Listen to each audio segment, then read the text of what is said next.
Hello and welcome to Where to Go. I'm James Atkinson, Senior Brand Manager at DK Eyewitness. And I'm Lucy Richards, Senior Editor at DK Eyewitness. And welcome to Where to Go, where every fortnight we find out more about the world's favourite travel destinations with the people who know those places best.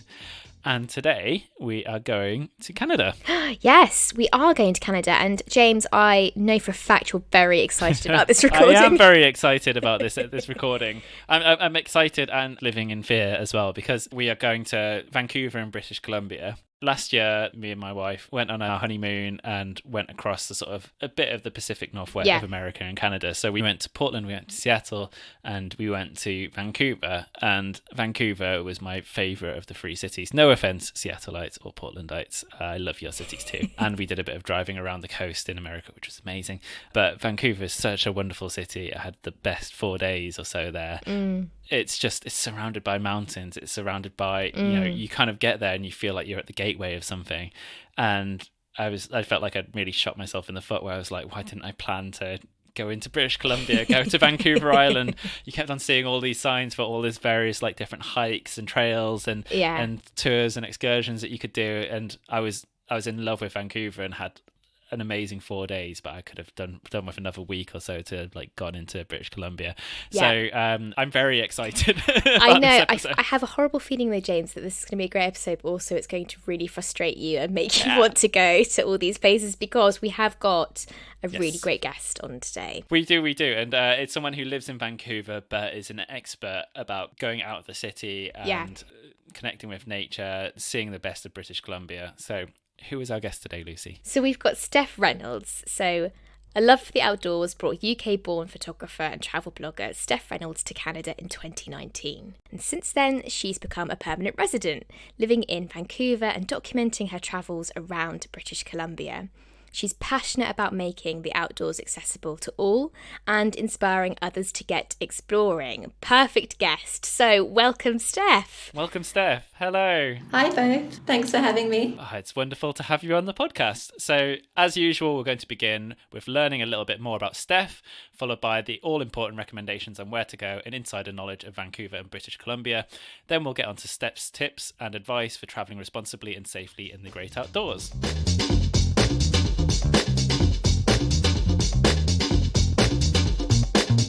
So Steph, tell us, how did you become a photographer and travel blogger? So I grew up in the UK and I was lucky enough to live in Germany and also in France for a while. So I did French and German at university, and as part of that you get to go abroad for a year. So I did 6 months in Hamburg, 6 months in Paris, and it was like really during that time that I fell in love with photography. So I would just, go out and spend my weekends out and about with my camera, exploring different towns and cities, learning about different cultures. And that's when I would say I kind of discovered my passion for storytelling. And then when I moved back to London, I just kept on practicing, kept on going on at weekends with my camera, and then decided, I'm going to just start an Instagram account and share my photos. And it was really like just for fun. And then I decided to set the blog up just before I moved to Canada, so probably like 2018. And at the time, it was just like a creative outlet. It was a hobby. I was like, okay, this will be a nice way to share my adventures with like friends and family when I'm away. And so I moved to Canada and I was working full-time in marketing, and I was just blogging here and then. And then as my kind of Instagram account started to grow, I was like, okay, maybe I should take this a bit more seriously. And so I'd say it's probably 2020 that I really started to like embrace blogging and started writing more guides and posting more often. And so I still work full-time in marketing, but I now have like my travel photography and blogging business on the side as well. So kind of a happy accident in a way. Definitely. I definitely tell people I'm like the accidental blogger. So and has that kind of love of like the outdoors and wildlife, etc., has that always been there like growing up, or is that something that's only developed in the past couple of years? No, I think it's always been there. So I grew up in Southwest, so just outside, kind of 40 minutes outside of Bristol. So I was always happier in the countryside. And then just the way it works when you kind of go to university, and then a lot of the jobs just happen to be in London. So I kind of found myself working in a city, but just really, I think that was when I really noticed how much I miss nature and being outdoors and how critical that was to like my lifestyle and like happiness. So I'd say it's always been there, but it was only, I think, like after 6 years in London, I was like, oh yeah, okay. I think I want to be somewhere where I have access to more of the outdoor stuff. For sure. London can do that to you. Yeah. And what was it that first sort of drew you to Canada, and why did you end up staying permanently? So I booked a trip. This is like going back to like 2018. I'd never been to Canada before and decided to book a trip to the Canadian Rockies with my younger sister. And I think I'd seen some photos on like Instagram of like Banff National Park, and I was like, oh, that looks kind of cool, like lakes, mountains. And I showed my sister and she was like, yeah, that looks great, let's do that. And I think it all came around because my parents had just booked like an epic trip away, and my sister and I were like, oh, okay, well, we're also going to go somewhere like really nice if you guys are going somewhere nice. So we did Banff National Park and Jasper National Park, and we spent, I think it was like a total of 2 weeks there. And the scenery was just like out of this world. I'd never seen anything like it before. And I just came back and wanted to explore more of Canada. And so I looked into like different options for like working holiday visas and found like it's like the 2-year working holiday visa. And so I thought, okay, I'll apply for it. But there's no guarantee you'll get it because it's a pool system. So there's like limited spots for every country. So I kind of just applied and forgot about it. And then I actually got an invite to apply, went through the process, it all got accepted. And then I was like on the fence probably for a good 6 months about whether I actually wanted to like move or not. Like it's such a big decision and like a leap of faith, like to just like pack up my life in London, say goodbye to like friends and family and move somewhere that I don't know anyone. I didn't have a job. And so I really wasn't sure. And then my mum was like fantastic. She was like my cheerleader, and she just said, we always regret the things we don't do more than the things we do. And so I decided, okay, I might as well give it a go. If I don't like it, I can always move back home. Like really, that's the worst case scenario. Anyway, I loved it. I moved in 2019 in the summer and just fell in love with British Columbia like straight away. Just loved the scenery, all the outdoor activities, the lifestyle. And I met my boyfriend, who is Canadian. I made some really good friends. And so a year in, I just decided, okay, I'm going to apply for permanent residency because I'm going to want longer out here. Like, I don't know if it'll be forever, but I definitely wanted longer than the 2 years. And so, yeah, I got that in 2021, like was quite a stressful process applying for it during the pandemic. But yeah, I got that. And so it's been really nice to know I can like stay out here for a lot longer now and just see what the future holds. Cool. And how did you end up choosing then Vancouver? Because that obviously then is a, you know, we're talking about the great outdoors, but that's a city. How and why Vancouver? Yeah, so very good question. I initially wanted to go back to the Canadian Rockies. Like I was so taken with Banff and Jasper, like obsessed with the mountains and the lakes. And so I really was at first looking at going back there. But I kind of knew that the 2-year working holiday visa probably wouldn't be like long enough for me, and I would probably want at least a year extra to explore Canada. So I won't go into all the details on this, but basically there you can get extra points if you have a year's worth of Canadian experience in certain professional industries. And so that really like influenced the kind of job I wanted to get. So my background was in marketing, and so it made sense for me to try and find a marketing job. And it was unfortunately not really possible in like the Canadian Rockies. Just like I would have happily like worked in hospitality in Banff and done something like that, but it wouldn't have counted. So I kind of knew I had two options. It was kind of like Toronto or Vancouver, because they're like the two biggest hubs and so many job opportunities there. And obviously, like the reason I wanted to go was for the outdoors. And so Vancouver is just really nice because you've just kind of got nature on the doorstep. Like it's so easy to get into the mountains. Like we've got like 3 local mountains here, and we've got Vancouver Island so close by. And so it was kind of just the obvious choice in the end. Absolutely. I can very much see that. And finally, and I know you'll touch on this in the next section when we discuss what to actually do in British Columbia, but what do you love the most about it? I would say definitely the access to nature and wildlife. Like the scenery here is just amazing. You'll probably have got like a little sense of it from when you went to Vancouver. Like even in the city, you see the mountains, you see the ocean, it's got beaches. And then once you get further into British Columbia, you have all the rainforest, you've got lakes. And so for me, I've always been happiest like outdoors with my camera, and I just love being so connected to nature here. And just because we have all of those things on the doorstep, like it's allowed me to like pursue like my photography and my blogging in a way that I couldn't when I was in London. So yeah, I would say definitely that, and just the lifestyle that comes with it. Like we get to go hiking and camping at weekends. We'll go like swimming in lakes. We'll go and sit on the beach in the evening. So the lifestyle here is just so special. Like the cost of living is quite high. That is like the downside, but what you get is just incredible. All right, you've sold it. So let's look at a couple of things to do.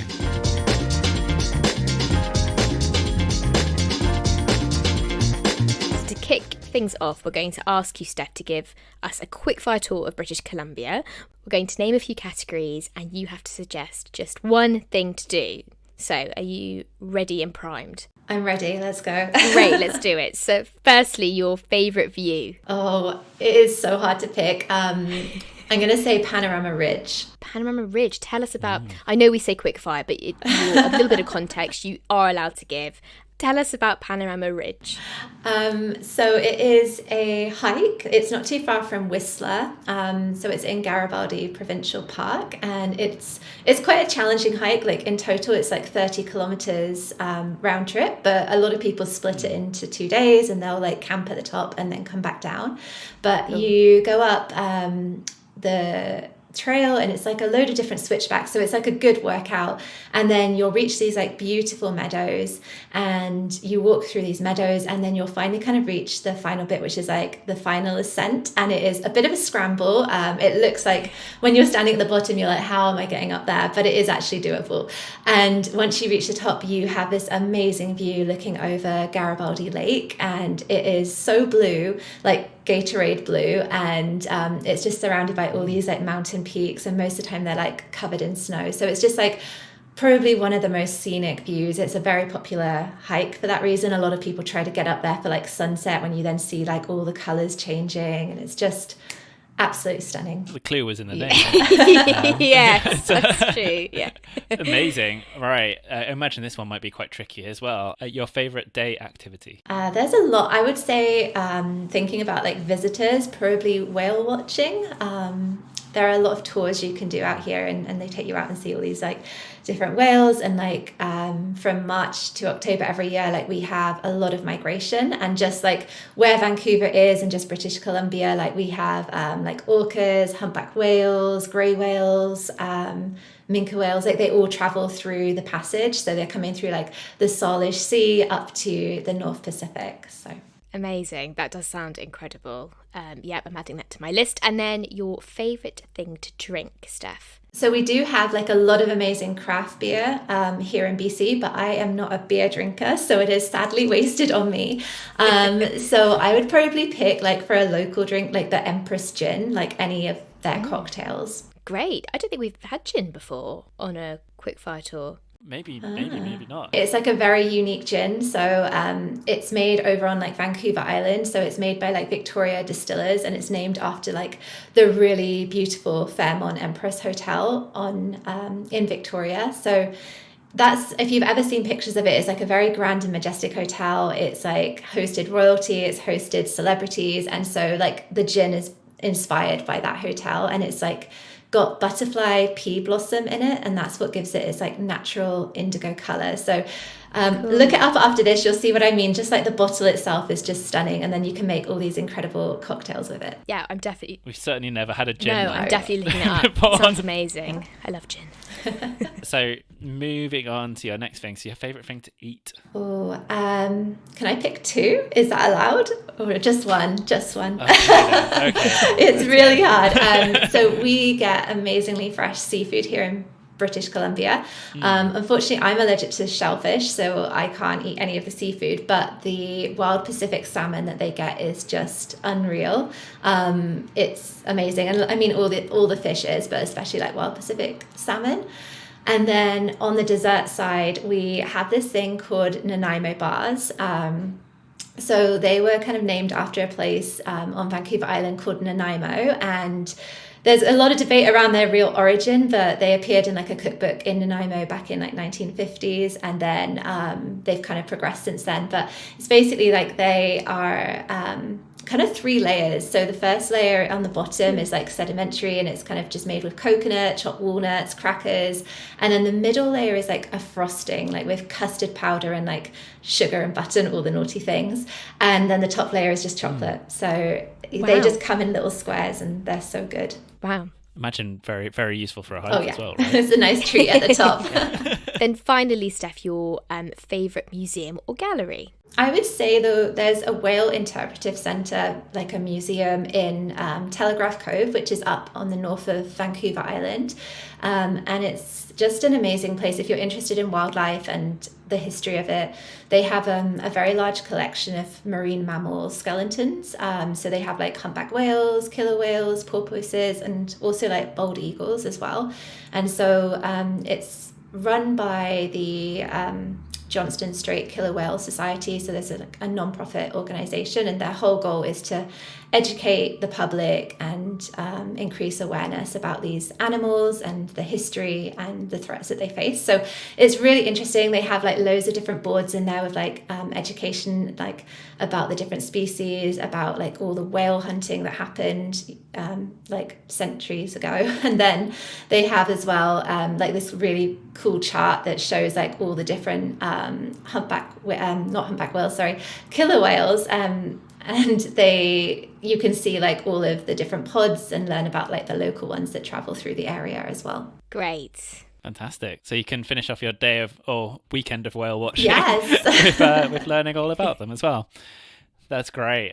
Well done. You've passed the quickfire round. With flying colours. Yeah, with flying colours. I feel like we held it up more than you. So now you've kind of like given us some sort of like a couple of recommendations.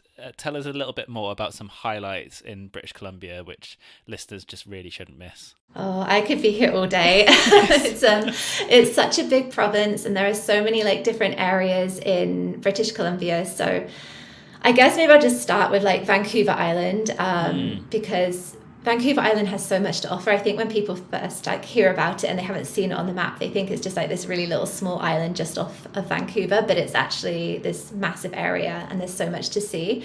So Victoria is the capital of British Columbia, and that is on Vancouver Island.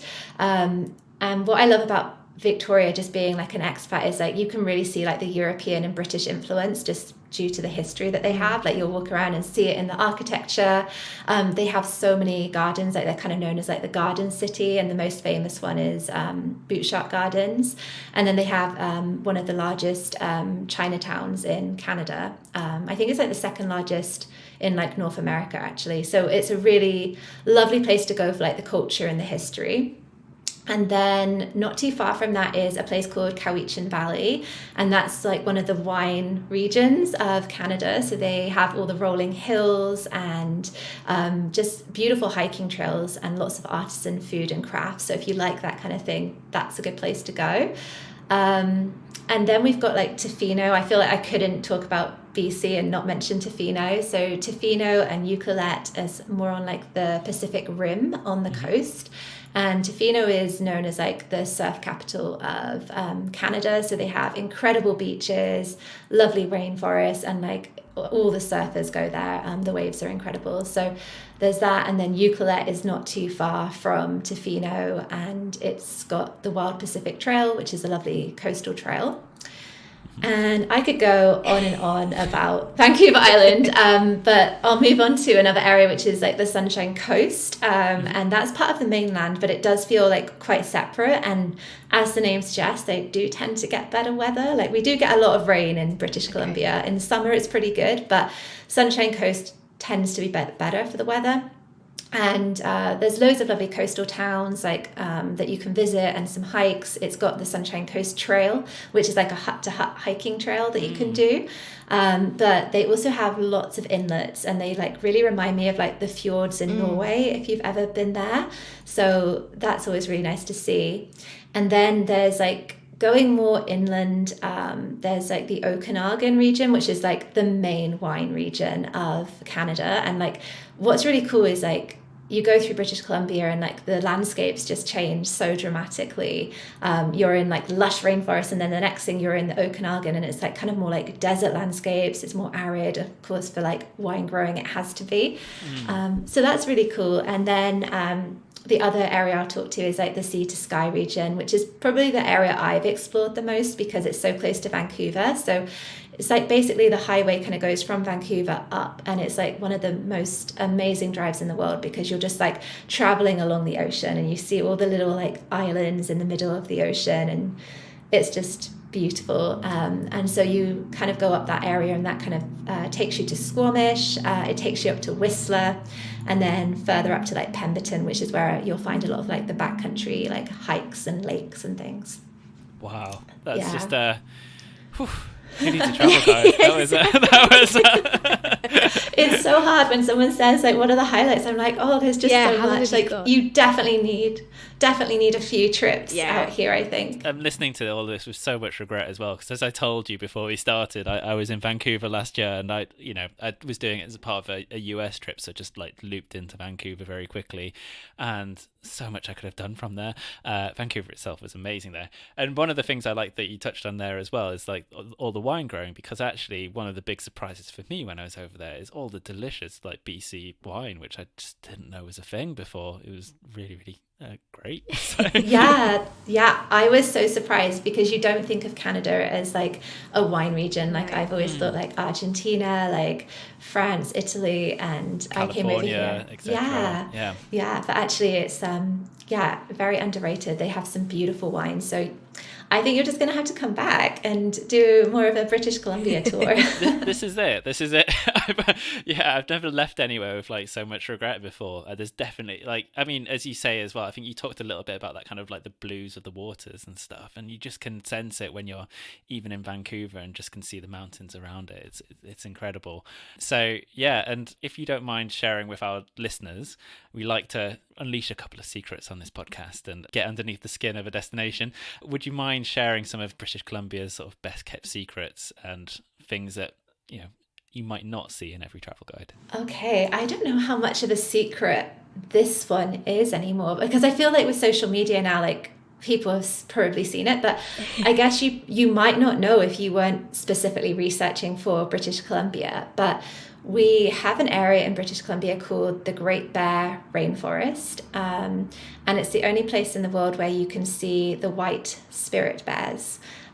So they almost look a bit like polar bears, but they are a subspecies of black bear, but they carry a recessive white gene that gives them their unique colour. So they are white instead of black, but only 10% of black bears, I think it's 10% or even like a little bit less, I think 10% are born with that gene. So they're really rare, they're very elusive. It's a protected area, so there are a lot of indigenous companies that will take you through the Great Bear Rainforest and like hopefully help you find one of the bears to see. But it is really hard because they're so rare. So I'd say that's probably something that a lot of people don't know about, because it is quite a remote area and it's not like somewhere that you'd probably be planning to go unless you were on a much longer trip. But it's a really amazing thing to see. Like I've seen lots of videos of them, and I'm like hoping maybe next year that we can get up there and like do one of the tours and hopefully see one. Oh, fingers crossed. That sounds amazing. Good answer. Yeah, I remember we did a sort of cycling special a few seasons ago, Lucy, where we talked for our book Ride, where we talked to Jenny Tough, who's based on Vancouver Island, and she talked about cycling straight into it, not straight into a bear, but encountering a bear on her cycle ride, right? Yeah. Have you had many bear encounters? We can't do a Canadian episode without asking this question, right? Oh my goodness. Yeah. No, I have seen a lot of bears out here. Like I think people don't realize when they come out, but like this area is like home to a lot of black bears, grizzly bears, especially if you go up to Whistler. Like I had a friend that was living in Whistler for a while, and she'd be like, yeah, I just see them pretty much every day. Wow. Like she'll be like walking back and she'll just see a bear further up on the road, and it is, I think, very, very exciting, but just having moved here, just like I understand now, like, wow, it's very dangerous. Like, you've got to be incredibly careful, like not to endanger yourself, not to endanger the bear. But they are everywhere. Like, we don't really have any in Vancouver itself, like as a city. We have like all the raccoons, we have like coyotes and things like that, but we don't have bears. But as soon as you go out hiking in Squamish or Whistler, or you're heading over to like Vancouver Island, like you've always got to like carry bear spray and make sure you know what to do, because you might run into one. Ooh, noted. And then, Steph, so then obviously you've talked a lot about hiking. We know you love hiking. Do you have any favourite journeys that you've taken? It can be a hike or a road trip, anything that you would recommend that we do. I mean, there's so many great hikes to do, but I think if I'm going to pick like a favourite journey, it'd probably be the one I did with my family last year. So my parents and my sister came to visit in the summer.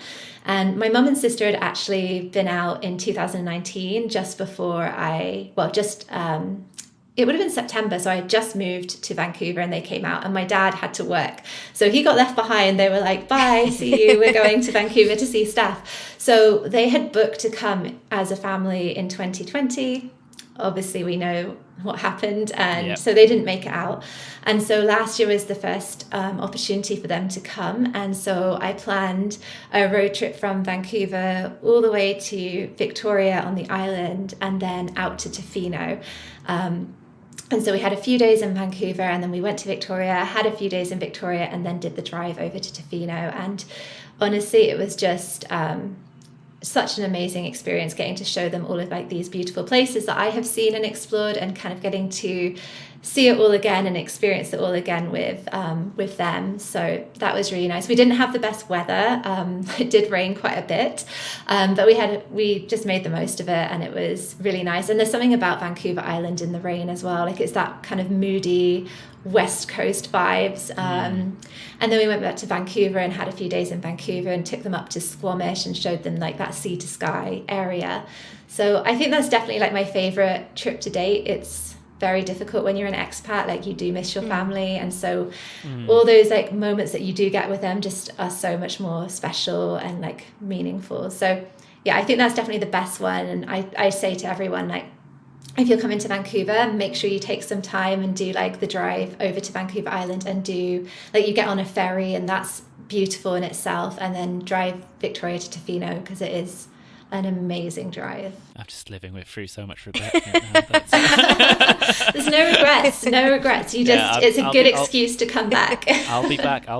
But yeah, no, what a place to show off as well. Yeah. And you sort of mentioned about like, kind of like spending a couple of days in Vancouver. How would you actually spend your perfect day in Vancouver? Vancouver is such a great city, and like one of the things, I think I touched on it earlier, but like one of the best things about it is getting to live so close to nature and you get to see nature. It's like kind of just on your doorstep without leaving the city. So we have some really lovely beaches all around Vancouver. So I live in an area called Kitsilano, which is just kind of like across the water from downtown. And so I just like getting up and going for a walk along the beach in the morning. And especially like today is like a beautiful day here in Vancouver, and like sun shining, and you can just look across over to downtown and see like the skyscrapers, and then behind the skyscrapers is all the North Shore Mountains. So you haven't even had to leave the city, and you're just seeing all of these beautiful mountains, and right now they're covered in snow still, and it's just lovely. So I'll do that. And then Stanley Park is another one of my kind of go-tos if I'm staying in the city. So it's actually like one of the largest urban green spaces in North America.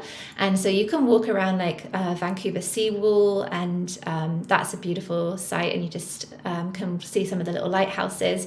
And then you can go into the park and do like some of the trails. So you kind of just feel like you're in this like big rainforest, but you're still in the city. And then I'll just go into downtown and do some shopping. Like that's one of the nice things about Vancouver, is it just kind of has everything. And I would say as well, like if you have time, go and take the Seabus ferry over to North Vancouver and go to like Lonsdale Quay, and that's like a really cool area of like markets, and you can like try different food. Like they have loads of like Asian cuisine over there. And then in the summer, I don't know if they're going to do it this year. It kind of got paused during the pandemic, but they used to do like a shipyards night where they'd have like all the street trucks and like live music and stuff over there on like Saturday nights. So that was really fun. Wonderful day. That's amazing. And actually, I think you mentioned about the Asian food, and you talked about it with Vancouver Island, but actually like so much incredible sort of Asian food in Vancouver. I was finding it when I was over there quite incredible that you'd have like kind of, I don't know, 3 ramen shops in a row, and they were all really good, or like kind of like a whole street of like amazing Chinese restaurants, or quite a few Indian ones too. And actually there's enormous culinary geniusness, I guess.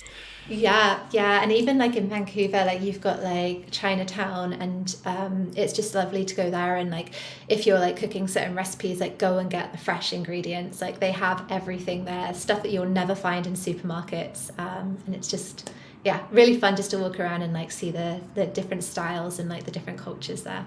And one of the things that really surprised me as well, and you touched on it also there, is just the like getting on the water. It's really easy to take water taxis everywhere. It's actually the easiest way to get around, and just being that close to the water is incredible. And I love the seawall too. It's just one of the best things to kind of walk around you can possibly do.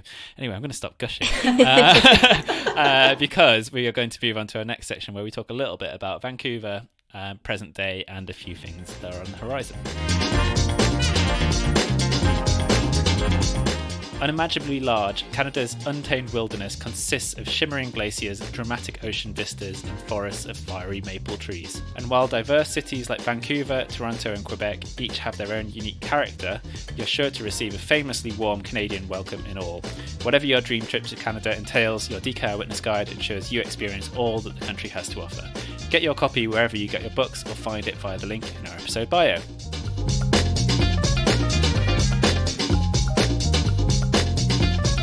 With so much on offer, British Columbia is really a year-round destination, but is there a particularly good time, Steph, where you'd visit? I think it really depends, because you're right, it is a really good all year round destination. So I think it depends on like the kind of holiday that you want and like the activities that you want to do. So I'm definitely biased. I would say like go every season, because you do need like more than one trip over here. There's so much to see. So I think if you're a skier or a snowboarder, then winter is obviously the best time to go, just because we have so many amazing ski resorts out here. So Whistler's probably like the most well known, but there's also like Revelstoke, Big White, Sun Peaks, like the list goes on. So I think that's a really nice time if you're into that side of those kind of activities.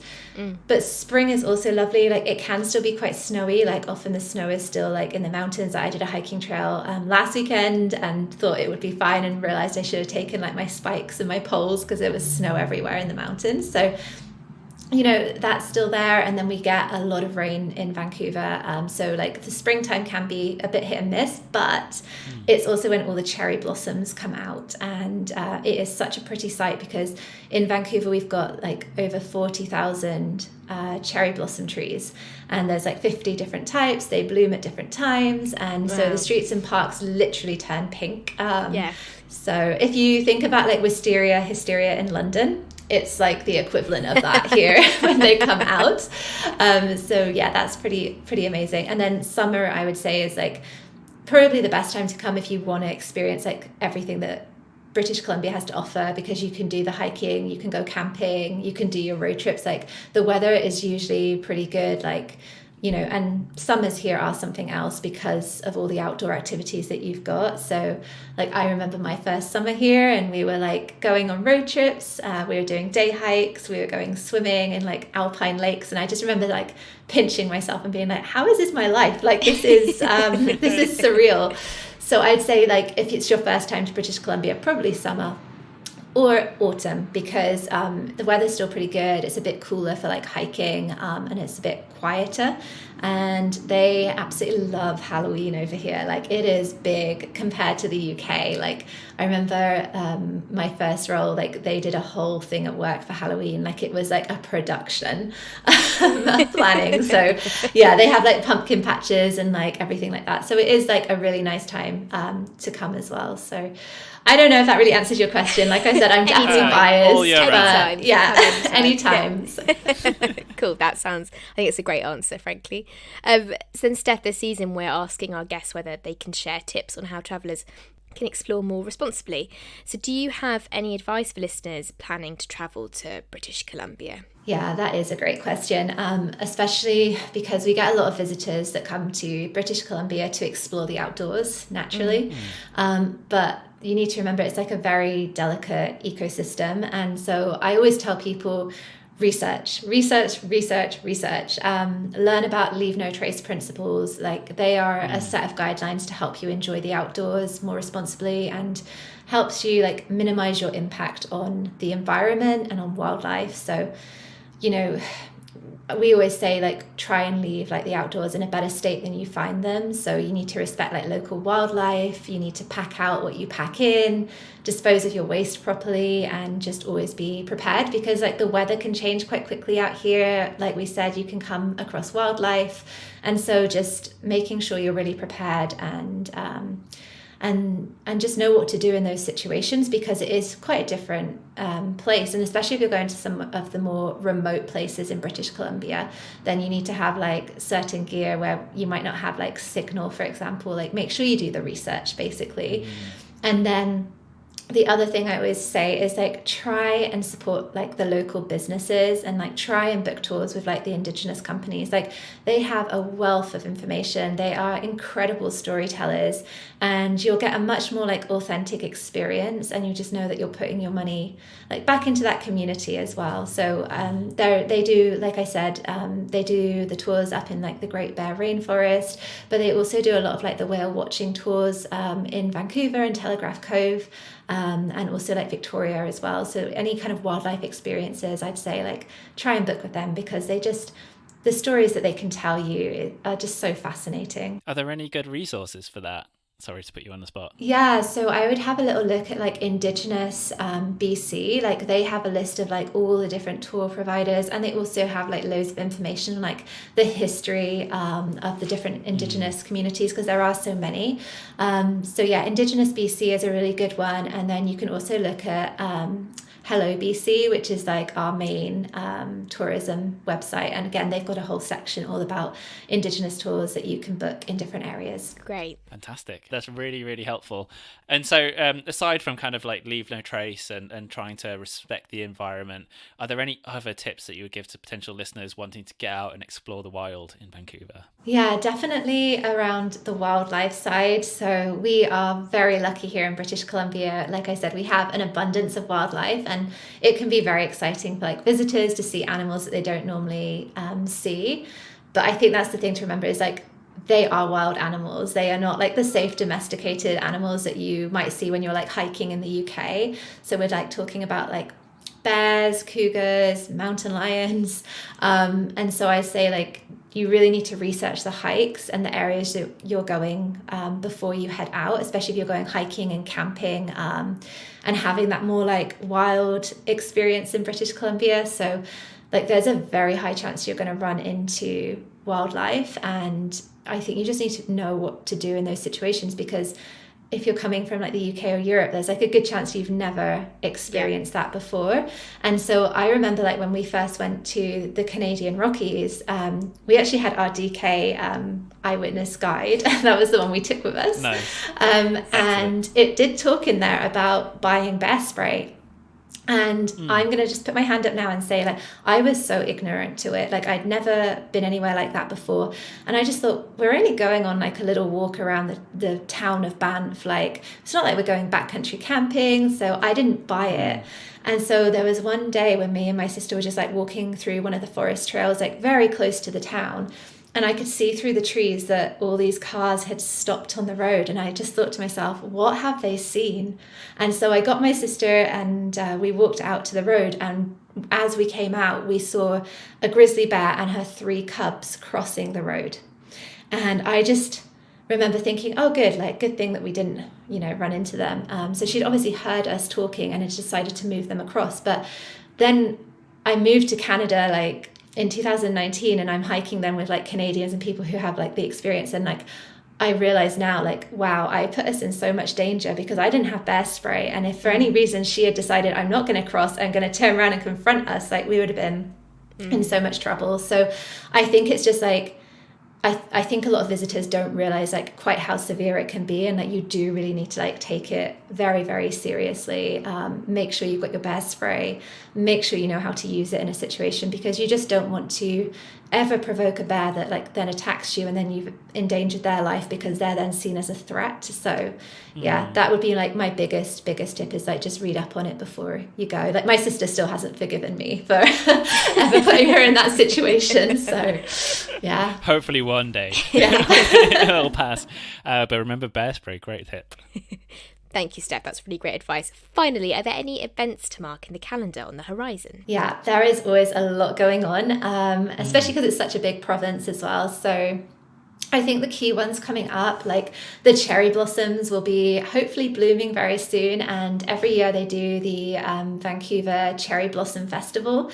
So I think it's starting in April this year, and it usually runs for like 3 or 4 weeks. And it's an outdoors arts and culture festival. So they do like tree talks, they have a guided walk, a Japanese fair, and I think they are going to do the big picnic again this year.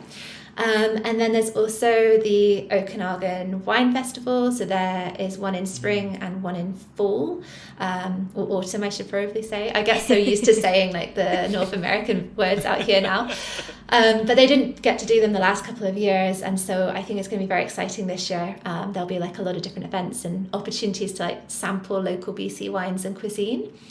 And then the other one I'll say is Indigenous Peoples Day. That is taking place June the 21st.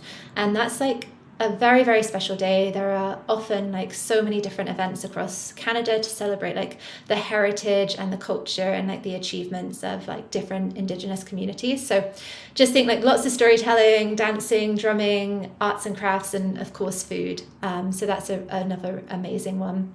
And then I'd say like August and July, well, July and August is like the time for music festivals. There's like the International Jazz Festival that happens in Vancouver. And yeah, and then the final one is like the Victoria Dragon Boat Festival. That's happening in August this year. And so it is again celebrating like the ties between the Canadian and Chinese communities, because they're so big in Victoria.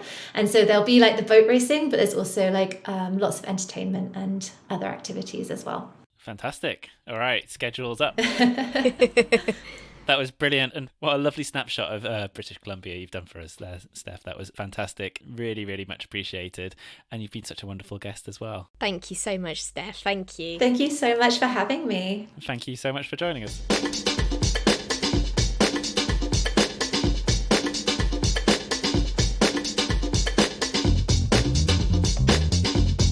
So, Lucy, thoughts? Oh, it was wonderful, wasn't it? I keep thinking about that description of Gatorade Blue, like Gatorade Blue water. Just, she really brought the place to life.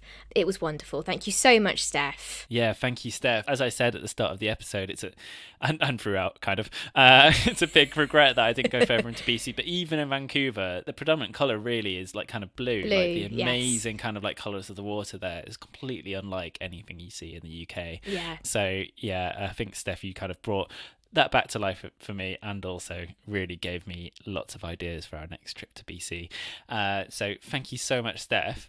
If you want to follow Steph's adventures, you can do. So her blog is lovefromsteph.com, or you can find her on Instagram at love.from.steph. And yeah, you'll see loads of amazing adventures there. I am almost kind of dreading following her. But yeah, where are we going next, Lucy? So next episode I'm really excited about. We are off to Boston. Yes, so going coast to coast. Yeah. Huge coast to coast journey that. But yeah, very similar. I think we'll have like some amazing seafood, some amazing sort of city and getting out city as well. Yes. But obviously very different at the same time. So listener, you can join us for that in a fortnight's time, and we shall see you then. Where to Go is a podcast from DK Eyewitness. It was produced by Julia Baker, presented by Lucy Richards and James Atkinson with the help of Bella Talbot. For more information about DK Eyewitness, follow us on social media at DK Eyewitness or visit dk.com/eyewitness. And please like and follow the show. And if you have time, leave a review. Your support means so much to us.